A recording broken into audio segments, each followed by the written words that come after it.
All right, what's up, everyone? Welcome to an episode of Wealthy Consultant Talks. It's just me today, and here's why. Mike, our fearless consultant extraordinaire, a wizard of all things marketing, coaching, and he's going to listen to this and yell at me for talking nice about him. He's actually on a plane headed to Nashville because tomorrow we have our monthly fly-in for modern day consulting clients, and so he's on his way here. He obviously lives on the West Coast. We're in Nashville, so he'll be here tomorrow. And so anyways, today what we're talking about is how to differentiate yourself in your consulting business or your education business from competition. Competition is an interesting thing. And you might recall this if you're subscribed to the consulting memo. I talk a lot about how to position and use positioning to kind of carve out a mountaintop for yourself, for what it is that you do, who you do it for, and particularly how you do it. And that is actually where we'll start. If we look at the different ways to make yourself stand out, zagging versus zigging, zigging versus zagging, typically whatever the market, the mainstream market is doing, you have an easy way to differentiate yourself just by doing it different. And this sounds a little bit too easy, but I've noticed and I've found over the years that whatever looks the same and sounds the same is going to get lumped in as the same. So as educators and teachers and practitioners, consultants, whatever it is you identify as, we're all doing similar things in that we are selling or monetizing information, transformation, practical advice, dispensing experiential advice. There's things that you have gone through that have made your particular contribution unique and different.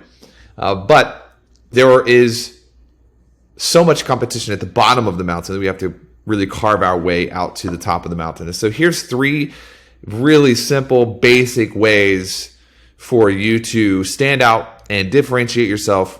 I'm just going to give you 3. And then I'll give you a little bit of a bonus just as I'm thinking through this, because I've got, I'm preparing my notes for tomorrow for a bunch of clients who are going to be in town. So I'll share some of that with you.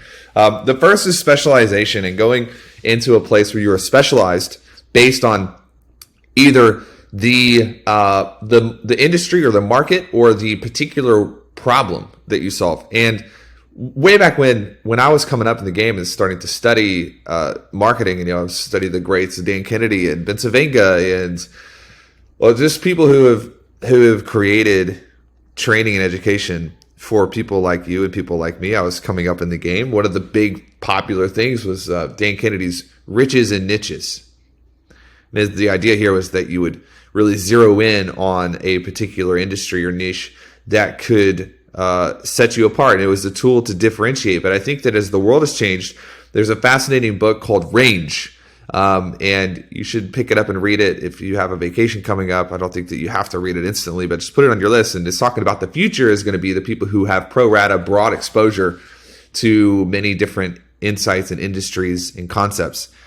And so I think that specialization is changing from industry, and it's really getting into more problem specific type of solutions. So for example, what you see from our firm here, just the Wealthy Consultant, I'm not talking about any of the other holdings or derivative companies, just the Wealthy Consultant, you see us not targeting a niche per se, but targeting a problem that multiple industries are experiencing at the same time. Now, I will tell you this, that the more specialized you are, the easier it is to differentiate yourself.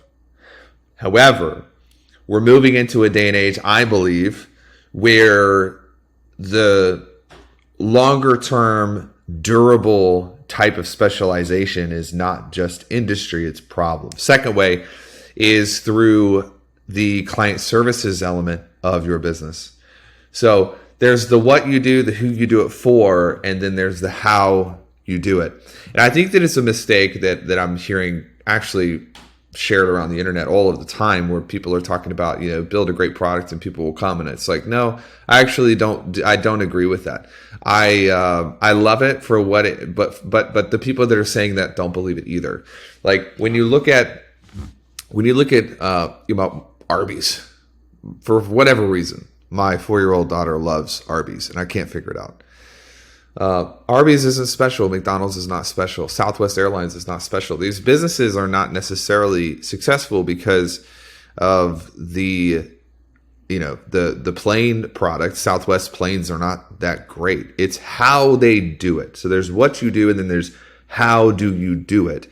And client services is a fantastic way to create fans and to retain clientele, because it's the business of relationship. How do you engage? How do you interact with your clientele? And there are systems and models and frameworks that we teach our clients inside of Modern Day Consultant and Phase 2 Mastermind, and the different things that we have and we provide that help you bolster up the relational capital, as my mentor Jay would say, the relational capital you have inside of your organization. Relational capital is one of the non-monetary benefits inside of a business that you can capitalize on or leverage when you need it. And this is where know, like, and trust comes from. When somebody knows you, they like you, and they trust you, this is relational capital. This is how you build relationships. The third way to differentiate yourself from your competitors is through clearly communicated innovation. And the reason I say clearly communicated innovation is because some people innovate, but they do not communicate about what they're innovating. They don't ever talk about it. They are a better product, but they don't ever talk about it. And so it's not just innovation. It's the ability to innovate while at the same time share the things that you are innovating, share the things you are creating, share the things that you are building, and innovate, yes, and solve problems in a more efficient manner, yes, but also like we demonstrate. And if you're not in the Facebook group, the resource group, you should hop into that. If you're subscribed to our blog, you can go to wealthyconsultant.com. You can see our blog and our content, but we are innovating, and we are constantly talking about the ways that we are innovating. I'll give you an example. Yesterday, for the first time, I taught a handful of clients how to use models-based selling. Models-based selling. I was part of the inventors of the consultative selling on the internet. When 2012, 2013, 2014 rolled around, I was trained by a person named Gary, and he taught me consultative selling, and I took that and I expounded upon it and advanced it. There are so many really good salespeople. In fact, some of the ones that come to mind, I see this guy's ads all the time, Jeremy Miner. I see his ads all the time, and you look at his stuff and he's fantastic because consultative selling, he knows what he's doing. There are these people who have learned the ropes, and they have innovated on the ropes, and they have taken the ropes further, and they have pushed humanity forward in their ability to communicate. But there's a new style of selling that's models based, and I'm pulling it from software. And so I taught clients how to do that, and they were blown away. So there's an example. I'm innovating. I'm also here talking to you about how I'm innovating so that you are aware of it. If you would like to know about what that looks like and how it works and how it makes sales effortless and it makes it not high pressure and you don't have to use claims, then you should hop in and talk to somebody about becoming a client. Notice that I'm talking about it. I'm showing you how I am innovating, but at the same time, I'm making it alluring. Not enough people do this. And sometimes I think it's due to insecurity, or people just aren't spending the requisite time to communicate properly what they're doing, because there's the thing itself that you have created, and then there's the communication or the talking about the thing that you have created. So these are 3 different ways. Really, we can sum everything up into what, who, how. What are you doing? Who are you doing it for? How are you doing it? What are you doing? Who are you doing it for? How are you doing it? The more clarity you can get on those 3 things, and the more innovation you can have on the third, which is how. The third is the how. You want constant innovation on the how. The more clarity you can have on these 3 things, the more you're going to stand out in a market that all feels, looks, smells, tastes the same. Hope that's helpful. And we'll see you next time when Mike is back to guide us through the rest of the process. All right. See you guys.